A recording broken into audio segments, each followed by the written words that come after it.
এই দেখো, এটার গন্ধটা এত সুন্দর, মানে যারা আচার প্রেমী বা যারা টক খেতে ভালোবাসে তারা এমনিই খেয়ে নেবে। এই দেখো, লেবুর আচার, আর একটা লঙ্কাও দিয়েছিল, একটা দুটো, যাতে একটু স্বাদ হয়। এই দেখো, লেবুর আচার। হ্যাঁ, আমরা এই মাঝে মধ্যে বের করে করে খাই, খেতে কিন্তু খুব সুন্দর লাগে। তোমরা কারা কারা লেবুর আচার করো কমেন্ট করে জানাবে, এটা খেতে কিন্তু খুব সুন্দর লাগে। আর এখানে পাকা আম কেটে নিয়েছি।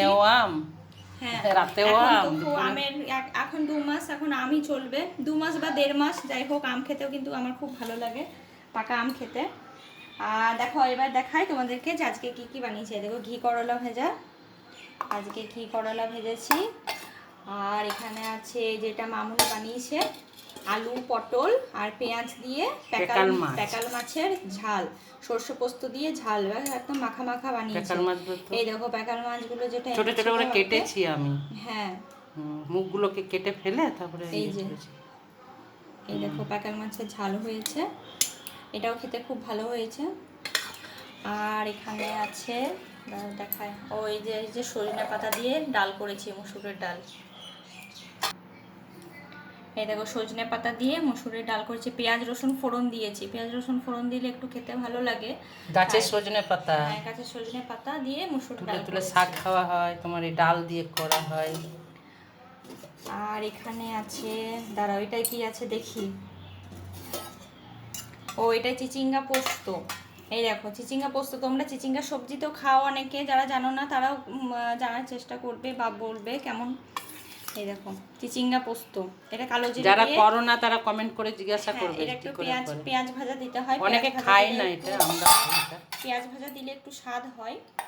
এই দেখো, এটা হচ্ছে চিচিঙ্গা পোস্ত। আর এখানে এটা সিম্পল ভাবে আলু পটলের ঝোল হয়েছে, বেশি গরম মশলা দিয়ে নিরামিষ ভাবেই।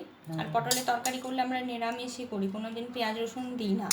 কিন্তু এটা সিম্পল ভাবেই হয়েছে, বেশি কিছু মশলা দেওয়া হয় না, ঘি, গরম মশলা, একটু আদা, এগুলোই দেওয়া হয়, আর জিরে।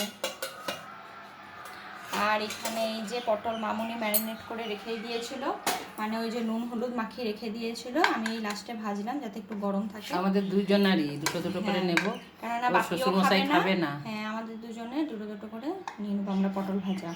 আর এই যে বাপির জন্য একটা মাছ ভাজা হয়েছে। ব্যাস, আজকে আর এখানে ভাত তো আছে, ভাত তো থাকবেই। আজকে আমার এগুলোই মেনু হয়েছে। তোমাদের কি কি মেনু হয়েছে কমেন্ট করে জানাবে। আজকে এগুলোই মেনু। আর বৃষ্টি তো হচ্ছে, গরমটা অনেকটাই কমে গেছে, তোমাদের ওইদিকেও কি বৃষ্টি হচ্ছে সেটা কমেন্ট করে জানাবে। গরমটা অনেকটা কমে গেছে, অনেক স্বস্তি পাওয়া যাচ্ছে। চলো, সবাই ভালো থেকো, টাটা, পাশে থাকবে।